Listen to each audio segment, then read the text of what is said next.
bx plus c kvadrat funksiya. Kvadrat funksiyada bitta sharti bor. A, ya'ni bosh koeffitsient 0 bo'lmasligi kerak. Nima uchun? Chunki bosh koeffitsient 0 bo'lsa, bizda bx plus c chiziqli funksiyaga keladi.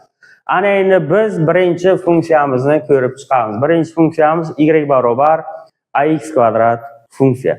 Bu funksiyada b ham c ham qatnashmayapti, chunki ular 0 ga teng. Ana endi bizda x argument, y funksiya. Demak, argumentning qanday qiymatiga funksiya bitta qiymat oladi, lekin bitta bosh koeffitsient bor. Demak, a ni vazifalarini ko'rib chiqamiz. Demak, bosh koeffitsient, ya'ni y barobar ax kvadratda a ning vazifalari nima? Birinchi, agar a musbat bo'lsa, ya'ni a 0 dan katta sonlar bo'lsa, bizda bu kvadrat funksiyani o'quvchilar ko'pincha parabola deb aytamiz. Grafikning nomi parabola bo'ladi. Demak, parabolaning shoxlari ayrim joylarda tarmoqlari deydi. Demak, shoxlari yuqoriga yo'nalgan bo'ladi. Qachon? A musbat bo'lsa. Demak, biz funksiyani grafikini chizishdan oldin uni bilishimiz kerak. A musbat sonmi? Demak, uni rasmi, ya'ni grafigi yuqoriga yo'nalgan bo'ladi. Ikkinchi, agar a manfiy bo'lsa, parabolaning shoxlari pastga tomon yo'nalgan bo'ladi. Tamom. A manfiy sonmi? Shoxlar pastga qarab ketadi.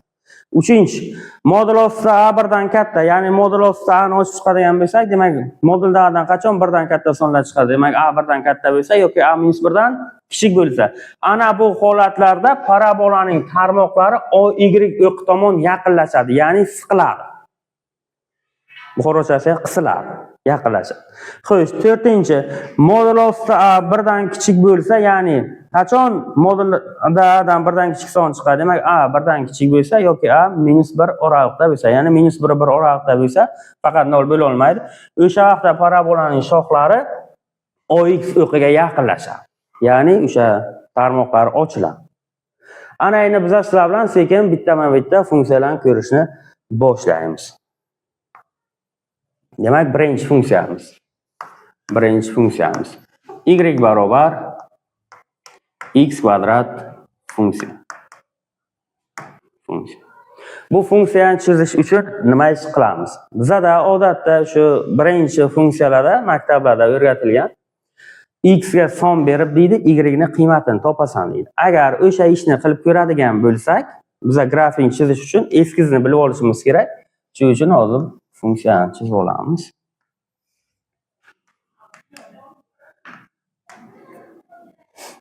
Sizlarda o'quvchilar o'sha daftarning katakchalari bor. Katakchani har bitta katakchani 1 deb olasizlar.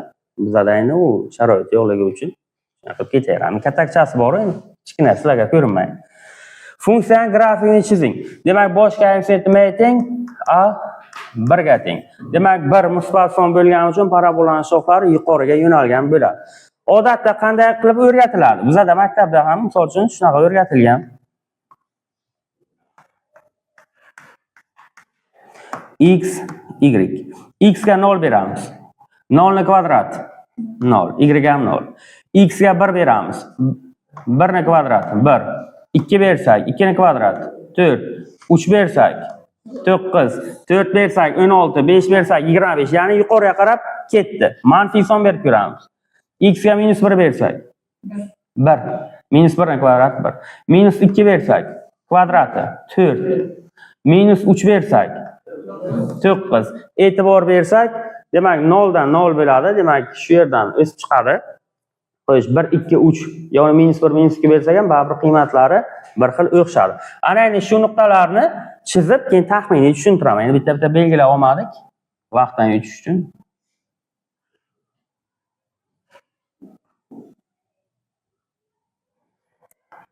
Misol uchun boshqa xil rang qilib olay shuni, o'chirib qolmasin.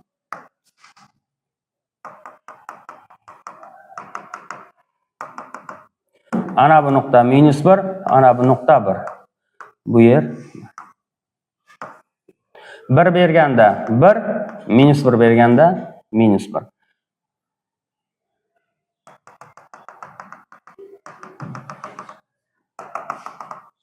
Minus 2, 2. Demak, unda y nima chiqadi? 4. Funksiyaga 2 ni bersak, y-imiz 4. Minus 2 ni bersak ham funksiyamiz 4 ga teng.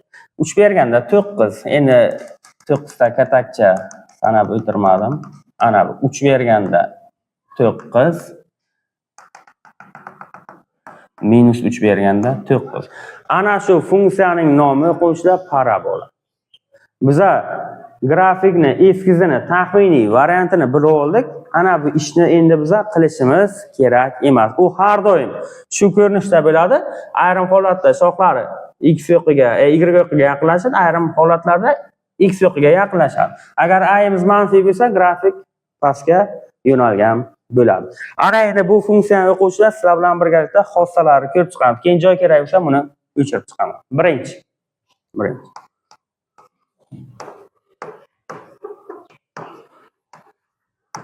Xossalar.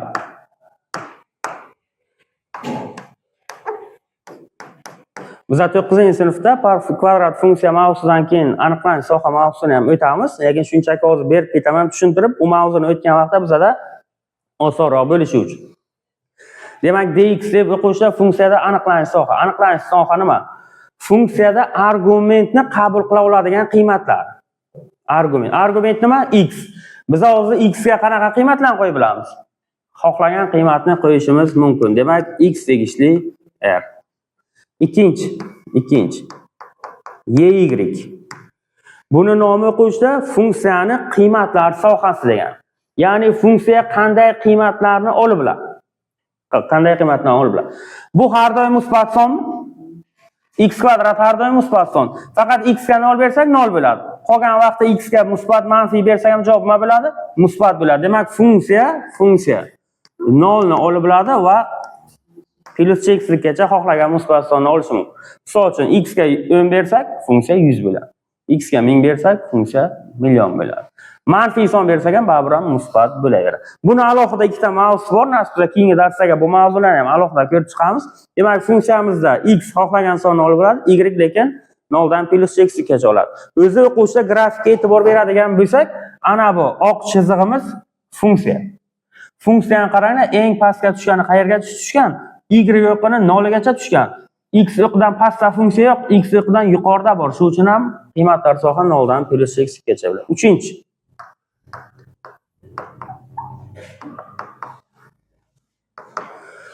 Funksiyaning o'sish oralig'ini toping deydi. Xo'sh, to'liq qilib aytadigan bo'lsak, funksiya x ning qanday qiymatlarida o'sadi? Xo'sh, funksiya o'quvchilar ana shu yerda turibdi. X 0 dan katta qiymatlarni olaversa, funksiya nima qildi? Sekin yuqori qiymatlarni olib ketdi mana. 1 ni bersak 1, 4, 9.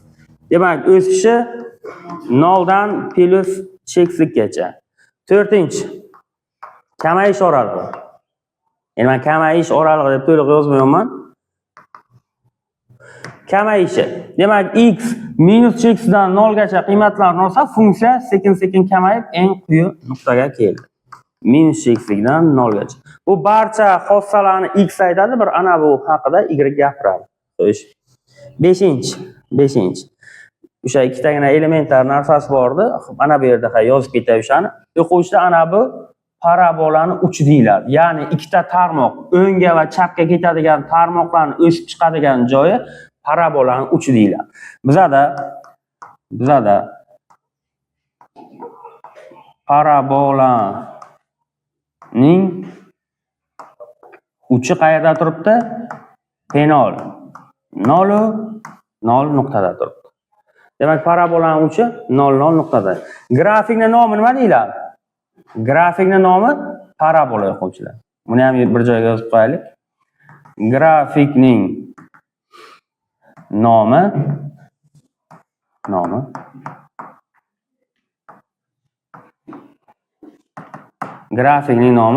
parabola. Demak, parabolamizning uchi ana bu P0 0 nuqtada turibdi. Ana endi 5-chi funksiya qachon musbat, 6-chi funksiya qachon manfiy, 7-chi funksiyaning nollari bormi? Demak, funksiya qachon musbat? Bu nima degani? X ning qanday qiymatlarida funksiya musbat qiymatlarni olaveradi. Yo bo'lmasa, ana bu x o'qi chegara vazifasini o'taydi. Ana bu chegarani o'rtasi 0 dan yuqorida funksiya musbat, 0 dan pastda funksiya manfiy. Funksiya nima? Funksiya mana bu chizilgan oq chiziq. Xo'sh, funksiya qachon musbat, ya'ni qachon x o'qidan tepada? Har doim ham x o'qidan tepada turibdimi? Faqat ana shu yerda nima bo'lgan? 0 ga teng bo'lib qolgan. Demak, biz yozamiz. -dan 0 gacha va 0 dan -xgacha. Ya'ni funksiya x ning qanday qiymatlarida musbat? X ana shu qiymatdan olganda musbat. Funksiyani manfiy bo'ladimi? Ya'ni funksiya x o'qida pastda bormi? Yo'q. Bunday oraliq yo'q. Bo'shlik bilan. 7-chi, funksiya 0 bormi? Ya'ni y 0 ga teng bo'lganmi? Ha? Qachon? X 0 bo'lganda. Ana bu joyni o'chirib tashlayman.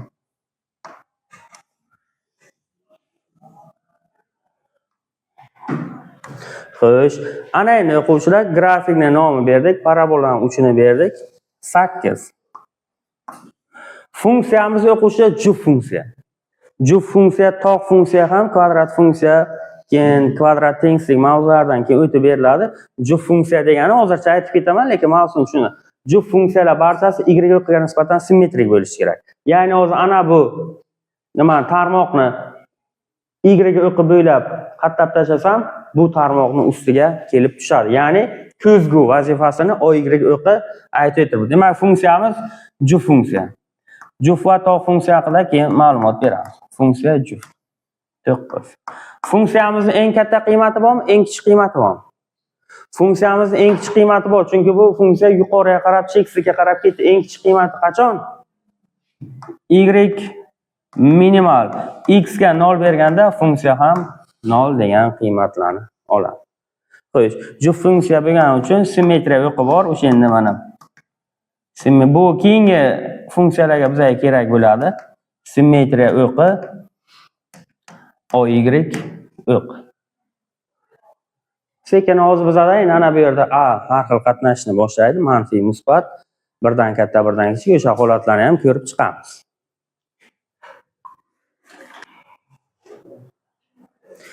Ana endi o'qishda davom etamiz. Ikkinchi. Y barobar -x kvadrat funksiya. Endi buni tezroq o'tishga harakat qilaman. Nima uchun? Biz qolipchani bildik. Demak, a musbat bo'lsa, shoxlar tepaga ketadi, a manfiy bo'lsa, shoxlar pastga ketadi. Eskizni bildik. Eskiz shunday shoxga o'xshab, asl tepaga qarab yo pastga qarab ketadi. X o'qi, y o'qi, o koordinata bosh. Tamom. Parabola shoxlari pastga ketadi. Agar aniq qilib chizmoqchi bo'lsak, yana son berish kerak. -1, 1, -2, 2. Funksiyaga 1 ni aytib qo'ysak, -1 oldidagi bilan. Chunki x kvadrat har doim musbat son bo'ladimi? X kvadrat har doim musbat son bo'ladi. Manfiyni berganimiz uchun u nimaga aylanadi? Manfiyga aylanadi. Ana shu nuqtalar hammasi nimaniki?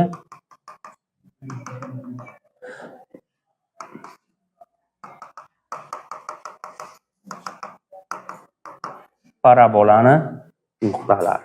Ana endi shoxlari pastga ketdi. Grafikning nomi parabola. Parabola uchining koordinatasi, ya'ni P0, x0, y0 qo'shsa bu parabola uchining koordinatasi. Bizda bu nima o'rniga turibdi? 0, 0, ya'ni koordinata boshda turibdi. Ana bu chiqadigan ana shu nuqtadan boshlab shoxlari chapga va o'ngga o'sib chiqibdi. Demak, ana shu o'sib chiqadigan joy nima ekan? Parabolaning uchi. Xossalarini yozamiz. Ana bu yerda larni qisqartirib oldim. Xossalari. Birinchi. Aniqlanish soha. Biz hamma funksiyaga xuddi shu tartibda yozganimiz uchun men shu boshidan berib ketishga harakat qilaman. Keyinchalik bu mavzuni o'zini ham alohida o'tib beraman. Demak, aniqlanish soha x tegishli. Kvadrat funksiyalarining barchasida qo'shilgan aniqlanish soha x tegishli bo'ladi. Chunki x o'rniga xohlagan sonni qo'yish mumkin. 0 ni ham, musbatni ham, manfiyni ham. Ana bu 0 dan 1 gacha ham milliardlab nuqta bu. O'zi aslida bu chiziqmi? Yo'q, aslida bu milliardlab nuqtalarni ketma-ket joylashgani bizning ko'zimizga nima bo'lib ko'rinadi? Chiziq bo'lib ko'rinadi. Ikkinchi, funksiyaning qiymatlar sohasi, ya'ni funksiya qanday qiymatlarni qabul qila oladi? Qarasak, funksiya to'liq -ga qarab ketgan. Eng kek chiqqan joyi qayer? 0. Demak, qiymatlar soha minus cheksizlikdan 0 gacha. 3-chi. O'sish. Funksiya argumentning qanday qiymatlarida o'sadi? Demak, minus cheksizlikdan 0 gacha qiymatlarda funksiya minus cheksizlikdan eng yuqori nuqtagacha o'sib keldi. Minus cheksizlikdan 0 gacha. 4-chi. Kamayish. Demak, x 0 da funksiya eng yuqori nuqtada turibdi. Demak, 0 dan boshlab plus cheksizlikgacha qiymatlarni olsa, funksiya qiymati ham nima bo'ldi? Sekin kamayishni boshladi. Demak, kamayishi 0 dan plus cheksizlikgacha. 5-chi, 6-chi, 7-chi. Funksiya qachon musbat, funksiya qachon manfiy, funksiyaning nollari bormi? Demak, funksiya qachon x o'qidan tepada joylashadi? Ya'ni x ning qanday qiymatlarida funksiya x o'qidan tepada joylashgan? Funksiya x o'qidan tepada joylashganmi? Grafik x o'qidan tepada bormi? Yo'q. Demak, bunday oraliq yo'q. Funksiya qachon manfiy? Funksiya har doim x o'qidan pastda turibdi mana. Faqat 0 berganda 0 ga teng bo'lgani uchun bu yerda ol belgisi yo'q. Ya'ni bu qat'iy tengsizlik belgisi kichik 0 bo'lsin deganda biz yozamiz minus cheksizlikdan 0 gacha, 0 dan plus cheksizlik. Funksiyaning 0 bormi? Bor. X teng 0 bo'lganda. Funksiyamiz juft funksiya. Barcha y barobar ax kvadrat funksiya yo bo'lmasa y barobar ax kvadrat plus c funksiyalarining barchasi juft funksiya hisoblanadi. Ular oy o'qiga nisbatan simmetrik. Ya'ni y o'qi simmetriya vazifasini bajarib o'tiribdi. Shu demak, funksiyamiz juft. 8-chi funksiyamiz juft funksiya. Simmetriya o'qi oy o'qi, simmetriya o'qi oy o'qi. Funksiyamizning eng katta qiymati bormi, eng kichik qiymati bormi? Funksiyamizning eng katta qiymati bor, ya'ni y maksimal qiymati bor. X ga 0 berganda y'imiz ham 0.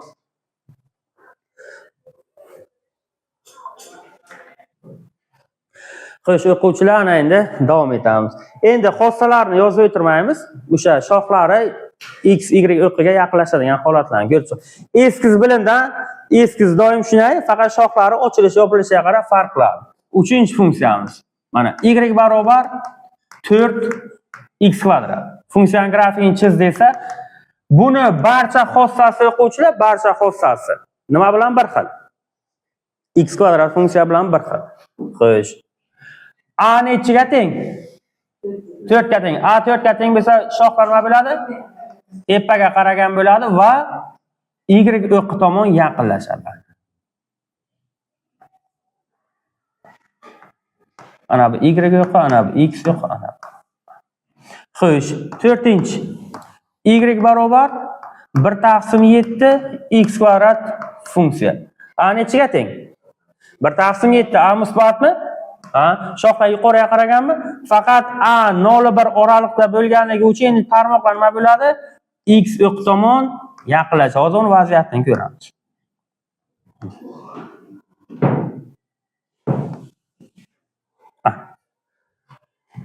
X kvadrat funksiyamizda nima bo'ladi? X kvadrat funksiyamizda u sal tikkaroq bo'ladi. Ana endi 5-chi. Manfiyni ko'rib chiqamiz. Y barobar minus 6 x kvadrat funksiya. Buni ham barcha xossasi y barobar minus x kvadrat yozgan funksiyamiz bilan bir xil. Faqat grafikini ko'radigan bo'lsak, nima bo'ladi grafiki? Shoxlari pastga yo'nalgan bo'ladi. Faqat a minus 6 bo'lgani uchun shoxlar y o'qi tomon yaqinlashadi. Xo'sh, 6-chi funksiyamiz. 6-chi funksiyada birinchi funksiyani berilishini yozaylik. Demak, y barobar minus 1/3 x kvadrat. Funksiyaning grafikini ko'rib chiqadigan bo'lsak, ko'rgandan sizlar bilishlaringiz kerak. A manfiy, shoxlar pastga ketadi. A minus 1 0 oraliqda. Demak, shoxlar x o'qi tomon yaqinlashadi.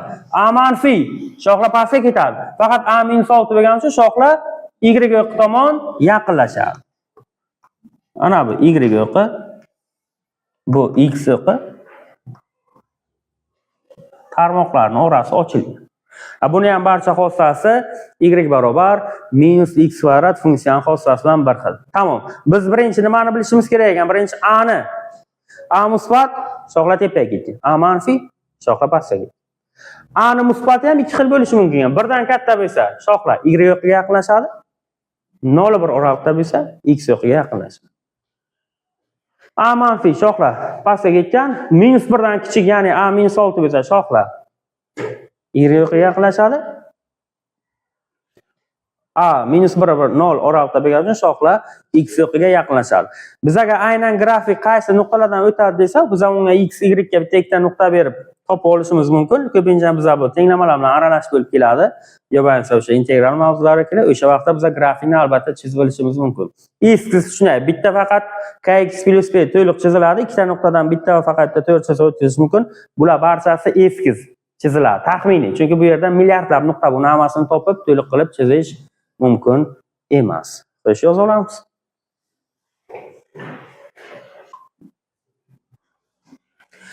Xo'sh, ana endi davom etamiz o'quvchilar.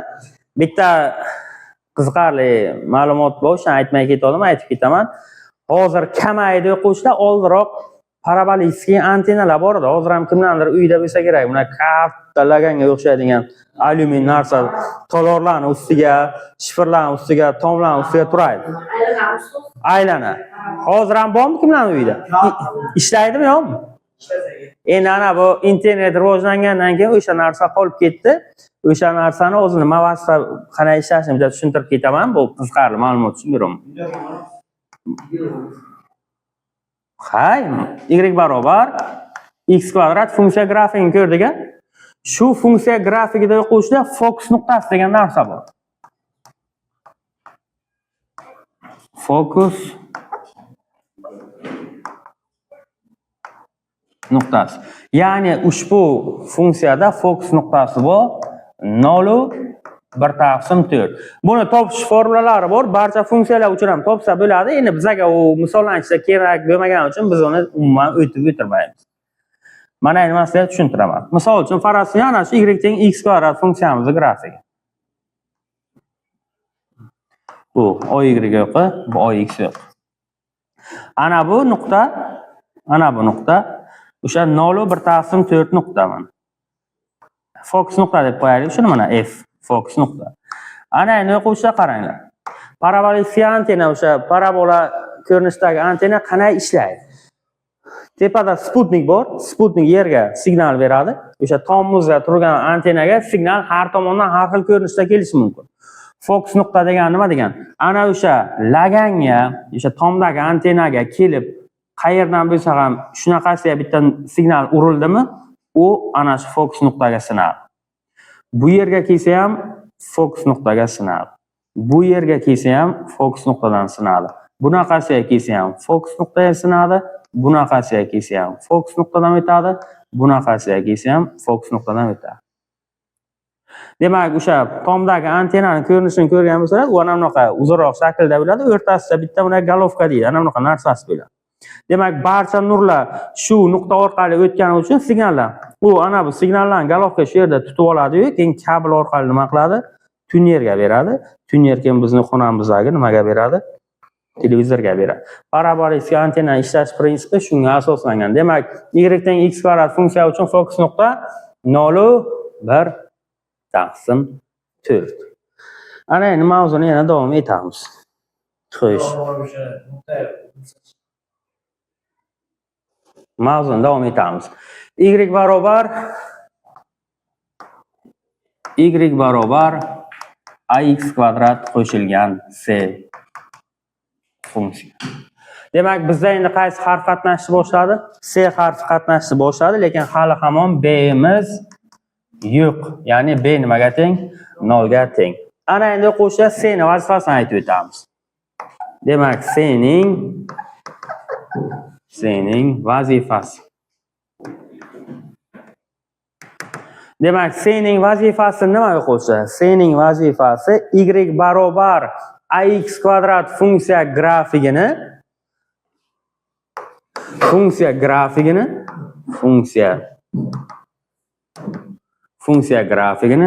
c birlik oy o'qi bo'ylab siljitadi. Qanaqasiga siljitadi? Agar c musbat bo'lsa grafikni ko'taradi, agar c manfiy bo'lsa, grafikni tushiradi. Demak, bu funksiyamizda ham parabola uchi qayerda turadi? Y yoqida turadi. Faqat c uni badanga pastga ko'tarib tushiradi. Ana bitta misol ko'rib beradi. Masalan, birinchi y barobar x kvadrat plus 3. Biz y barobar x kvadrat chizdikmi? Mana hozir chizamiz.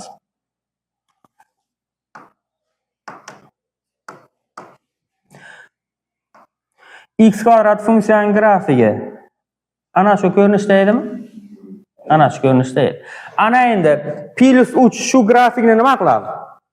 Plus 3 o'quvchilar shu grafikni 3 birlik oy o'qib bo'ylab siljitadi.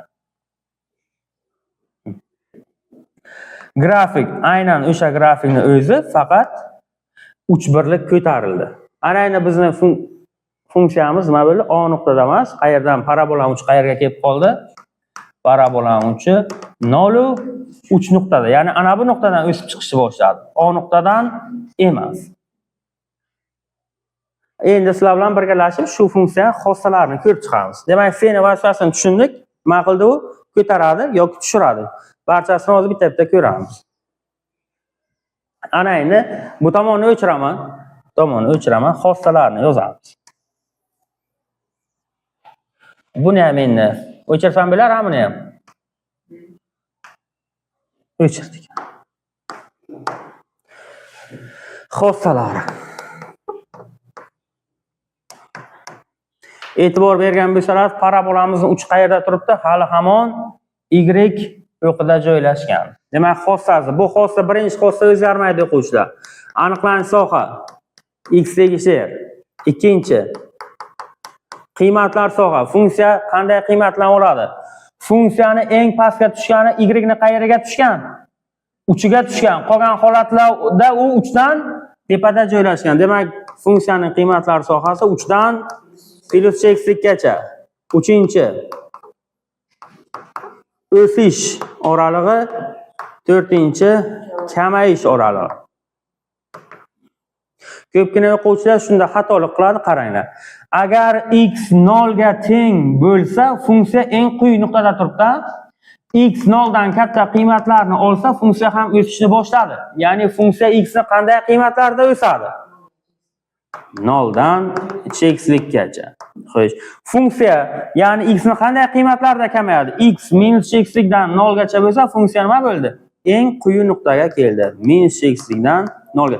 Ko'pchilik o'quvchiga savol berganda, funksiya qachon o'sadi desa, 3 dan plus chekislikgacha. Minus chekislikdan 3 gacha. Yo'q, funksiya o'sish kamayishi nima gapiradi? Faqat x gapiradi. Xo'sh, 5-chi, 6-chi, 7-chi. Y katta 0, y kichik 0, y teng 0. Ya'ni funksiya haqida gap ketdi. Funksiya qachon musbat? Ya'ni funksiya grafik qachon x o'qidan tepada turibdi? U har doim x o'qidan tepada turibdi. Demak, funksiya qachon musbat? X tegishli r, x ni xohlagan qiymatda musbat. Funksiya qachon manfiy? Funksiya x o'qidan pastda joylashganmi? Yo'q. Bo'sh to'plam. Funksiya 0 bormi? Ya'ni funksiya x o'qini kesib o'tganmi? Kesib o'tmagan. Yo'q. Bo'sh to'plam. Xo'sh, funksiyamiz juft. Qayerdan yozsam, shu yerdan sig'armi? 8. Demak, funksiyamiz juft funksiya. Ya'ni y teng ax kvadrat ham, ax kvadrat plus c ham juft funksiya. Chunki x ga o'zi argumentga minus etib qo'ysak, yutadi. Bu mavzu keyingi darsda tushuntiriladi, aytib ketaman. Funksiya juft. Funksiyamizda eng katta qiymat bormi, eng kichik qiymat bormi? Funksiyamizda eng kichik qiymat bor, chunki uni eng katta qiymati osmonga qarab chiqib ketdi bu. Demak, funksiyamizda eng kichik qiymat bor. Y minimal. Qachon? X ga 0 berganda 3. Ana bu demak bitta funksiyani yozib oldik. Qolganlarini shunchaki og'zaki aytib xossalarni ketaveramiz. Xo'sh, ana endi o'quvchilar qaranglar. Hozir c musbat holatda bitta ko'tarilganini ko'rdik, endi c manfiy holatda bitta tushganini ko'ramiz. Hamma tayyor bo'lsa qaranglar. Ikkinchi funksiya. Y barobar 2x kvadrat minus 2. Funksiya haqida gapiramiz. Ana endi men 2x kvadratni chizib, uni 2 birlik tushirib o'tirmayman. Taxminiy grafikni chizamiz.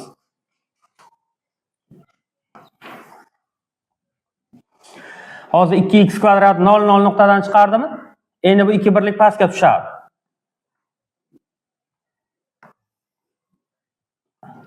Ana bu nuqta -2. Xo'sh, e'tibor bersak, nimaga e'tibor beramiz? Demak, qaradik 2x kvadrat funksiya 2 birlik tushgan. E'tibor bersak, funksiya x yo'qini nima qildi? 2 nuqtada kesib o'tdi. Funksiya x yo'qini qachon kesib o'tadi?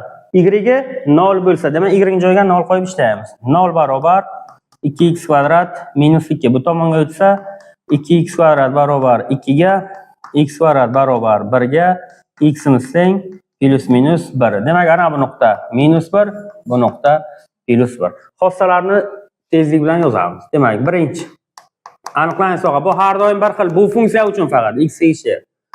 Ikkinchi qiymatlar soha. Funksiyaning pastga tushgani qachon? Y ni -2 ga, qolgan vaqt u tepada. Demak, qiymatlar soha -2 dan plus cheksizlikgacha. Uchinchi o'sish. Ya'ni funksiyaning o'sish oralig'i. Hozir x 0 bo'lganda funksiyaning quyi nuqtada turibdi. 0 dan katta qiymatdan olsa, funksiya ham nima qiladi? Sekin o'sishni boshlaydi. Demak, o'sish 0 dan plus cheksizlikgacha. To'rtinchi kamayish. Endi shuni teskarisi, ya'ni 0 dan minus cheksizlikdan 0 gacha. Mana minus cheksizlikdan 0 gacha funksiya to'liq kamayib oxirgi nuqtaga keldi. 5-chi, 6-chi, 7-chi. Funksiya x ning qanday qiymatda musbat, qanday qiymatda manfiy, funksiyaning noli bormi? Funksiya x ning qanday qiymatlarida x yo'qdan tepada joylashgan? Demak, x minus cheksizlikdan minus 1 gacha funksiya tepada joylashgan. Demak, x 1 dan plus cheksizlikgacha qiymatlarni olsa ham funksiya tepada joylashgan. Demak, minus cheksizlikdan minus 1 gacha va 1 dan plus cheksizlikgacha. Funksiya qachon manfiy? Qarasak, funksiya x yo'qdan pastda bormi? Bor. Minus 1 oraliqda funksiya x yo'qdan pastda. Minus 1 dan 1 gacha. Funksiya noli bormi? Bor. X teng plus minus 1. Funksiyamiz hali hamon juft funksiya. Simmetriya yo'qi. Y yo'qi. Ana endi nimasi qoldi? Eng katta qiymati bormi, eng kichigi bormi? Eng kichik qiymati bor. Ya'ni y minimal x ga 0 berganda -2. Funksiyamiz juft funksiya edi.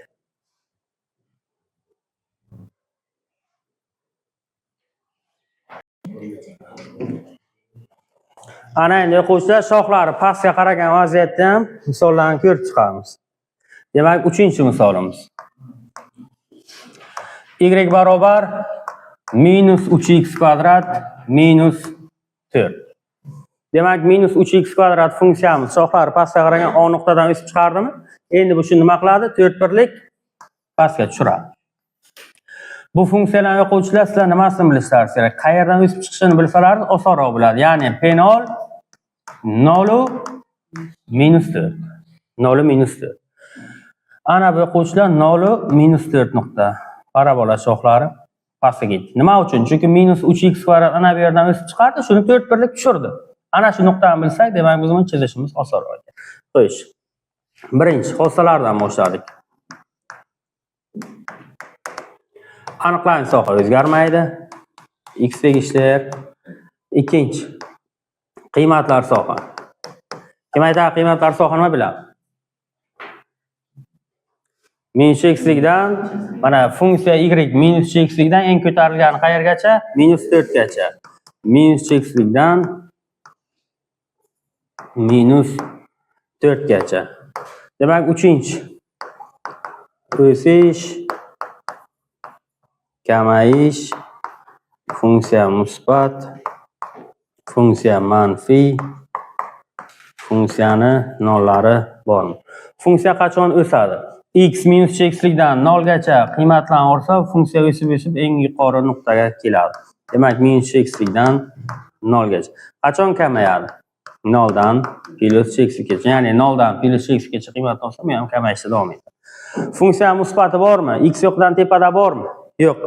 Funksiya qachon manfiy? Har doim x yo'qdan pastda bo'lgani uchun, demak x tegishli Funksiyani noli bormi? Funksiya x yo'qini kesganmi? Yo'q. Funksiyamiz hali hamon juft funksiya. Funksiyamiz juft funksiya. Eng katta qiymati bormi? Eng kichik qiymati bormi? Eng katta qiymati bor. Y maksimal x ga 0 berganda -4. Demak, ana bu 3-funksiyamiz bo'ldi. Ana endi bitta shoxlari pastga qaragan, lekin ko'tarilib x yo'qini kesgandan bitta ko'ramiz, keyin to'liq variantiga o'tib ketamiz. Ana endi o'quvchilar oxirgisi, ya'ni bu ax kvadrat plus c dan oxirgi funksiyaga o'tamiz. 4-funksiya. Y barobar -x kvadrat plus 9. -x kvadrat parabolani uchi O nuqtada edimi? Endi shuni nima qiladi? 9 birlik ko'taradi. X kvadrat ana bu yerdan chiqardi. Shuni 9 birlik ko'taradi. Ana bu yer 9. Parabolani uchi P0. 0 9 nuqtada. Qarasak, funksiya nima qildi? X yo'qini ham 2 marta kesib o'tdi. X yo'qini kesgan nuqtalarni y ga 0 ga tengmi? Demak, funksiyaga y ga 0 ni berib topamiz. 0 barobar -x kvadrat plus 9. Bu tomonga o'tsa x kvadrat teng 9 ga x barobar plus minus 3. Demak, ana bu nuqtamiz -3, ana bu nuqtamiz 3. Xossalarni yozishni boshladik. Endi chizish manimcha hamma tushunib oldi. Xossalari. Birinchi. Aniqlanish soha. Bu endi kelishligi o'zgarmaydi. X tegishli. Ikkinchi.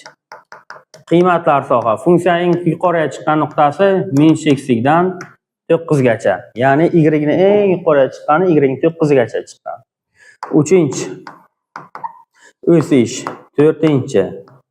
Kamayish. 5-chi. Funksiya qachon musbat? 6-chi. Funksiya manfiysi bormi? 7-chi. Funksiya nollari bormi? Funksiya qachon o'sadi? -x dan 0 gacha funksiya o'sib eng yuqori nuqtaga chiqqan. -x dan 0 gacha. Qachon kamayadi? Teskarisi 0 dan +x. Funksiya qachon musbat? X demak -3 dan 3 gacha qiymatlan olsa, funksiya nimada joylashgan? X yo'qidan yuqorida, ya'ni -3 dan 3 gacha. Funksiya x ni qanday qiymatlarda manfiy? -x dan -3 gacha manfiy, 3 dan +x gacha manfiy. Demak, -x dan -3 gacha va 3 dan +x gacha. Funksiya 0 bormi? Bor. X teng +-3. Ya'ni ana bu nuqtalarda funksiya y nimaga teng? 0 ga teng. 8-chi funksiya hali ham simmetrik funksiya. Demak, funksiyamiz juft.